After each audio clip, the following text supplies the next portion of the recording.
एक वाक्य में उत्तर लिखिए। कैसी वाणी बोलनी चाहिए? उत्तर, मीठी वाणी बोलनी चाहिए।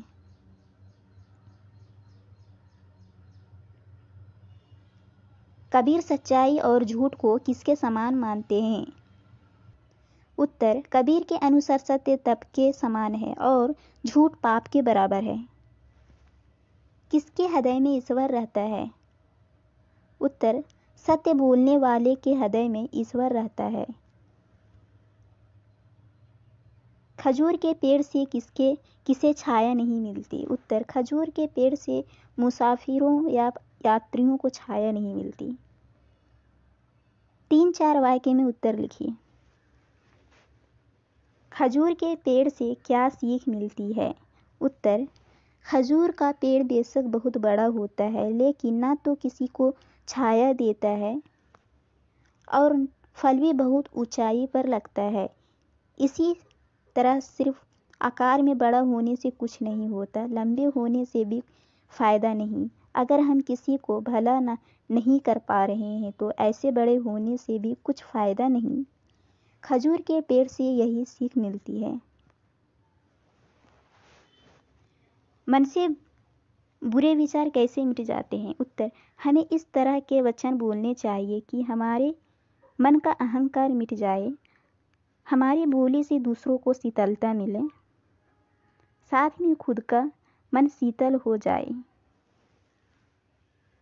हमें किस तरह की बातें करनी चाहिए? उत्तर, हमें हमेशा सच बोलना चाहिए। झूठ से बढ़कर कोई पाप नहीं होता है। हमें सत्यवादी होना चाहिए। सत्यवादी लोग ईमानदार होता है, उनके हृदय में भगवान निवास करते हैं। सच्चा इंसान हमेशा सही मार्ग पर चलता है। भगवान के स्मरण कब और क्यों करता है? उत्तर, सभी लोग जब जीवन में दुख या विपत्ति आती है तभी भगवान का स्मरण करते हैं। जब वे सुख में होते हैं तो भगवान को भूलकर भी याद नहीं करते हैं। सच और झूठ में क्या अंतर है? उत्तर, सच बोलने के समान दूसरों कोई तपस्या नहीं। सच्चा आदमी नेक होता है। झूठ बोलने या झूठ व्यवहार से बढ़कर कोई पाप नहीं या बुरा कर्म नहीं। उदाहरण के अनुसार समानार्थ शब्द लिखिए। अपेक्षा इच्छा, अग्नि आग, उत्तर जवाब, कनक सोना, खग पंछी, गुरु शिक्षक, ताड़ नक्षत्र। उदाहरण के अनुसार अन्य शब्दों में लिखिए। वाणी वाणी, साँच सत्य, हृदय, शीतल ठंडा, जुग युग, पंथी यात्री। पदभाग पूर्ण कीजिए। ऐसी बोली बोलिए मन का आप खोए, औरन को शीतल करे अपुह शीतल होए। सच बराबर ताप नहीं, झूठ बराबर पाप, जिनके हृदय साँच है ताकि हृदय आप।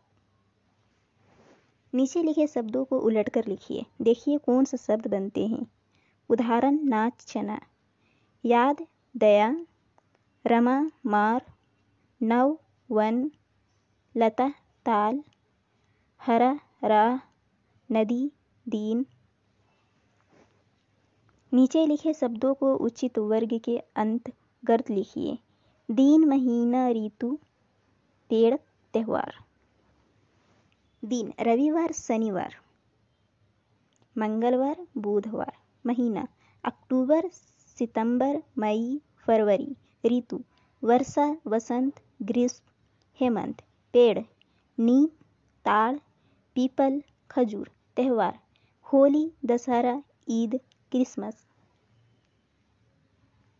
वाक्य को शुद्ध कीजिए। मोहन का माँ बीमार है। उत्तर, मोहन की माँ बीमार है। हमारी भाषा के नाम हिंदी है। उत्तर, हमारी भाषा का नाम हिंदी है। दिल्ली भारत की राजधानी है। उत्तर, दिल्ली भारत का राजधानी है। कृष्णा गोदावरी कावेरी दक्षिण भारत की नदी है। उत्तर, कृष्णा गोदावरी कावेरी दक्षिण भारत के नदी है। सच का विलोम झूठा है। उत्तर, सच का विलोम झूठ है। शीतलता का अर्थ ठंडा है। उत्तर, शीतल का अर्थ ठंडा है। अध्यापक पाठ पढ़ाता है। उत्तर, अध्यापिका पाठ पढ़ाती है। शब्दों को शुद्ध कीजिए। समुद्र, समुद्र। कक्षा, कक्षा। पंछी, पंछी। संध्या, संध्या। कर्म, कर्म। निम्नलिखित प्रश्न एक जैसा लगते हैं या नहीं, अर्थ लिखकर वाक्य में प्रयोग कीजिए। बाघ, भाग। बाघ प्राणी जंगल के जानवर है। भारत के राष्ट्रीय प्राणी है। लौकी की आधा भाग काटकर सब्जी बना लिया। अनल, अनिल। अनल अग्नि, आग। आग से दूर रहना चाहिए। अनिल पवन, हवा। अनिल की ठंडी हवा मुझे बहुत अच्छा लगता है। परिणाम, परिमाण। परिणाम महत्व, फल, नतीजा। मेरा परीक्षा का परिणाम बहुत अच्छा आया। परिमाण नाप तोल। इस सोने की वजन परिमाण आधा किलो निकला। माता, माथा। माता, माँ। मेरी माँ मेरे लिए खाना बनाती है। माथा, मस्तक। मंदिर में भगवान के सामने माथा टेकना चाहिए। बाल, भाल। बाल, केस। मेरा बाल बहुत सुंदर और लंबा है। भाल, ललाट। 2 दिनों तक मरण के भाल पर था। और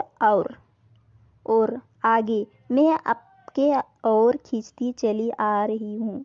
और दूसरा, मैं और मेरा दोस्त मजा करने वाले हैं। अंग्रेजी या कन्नड़ में अनुवाद कीजिए। कबीर दास एक भक्त कवि है। Kabir Das was a devotee poet. कोमल वचन से मन को शीतलता मिलती है। Sweet word give a coolness to mind. झूठ के समान कोई पाप नहीं है। There is no greater sin than falsehood. पेड़ से पथिकों को छाया मिलती है। The travellers get shade from trees.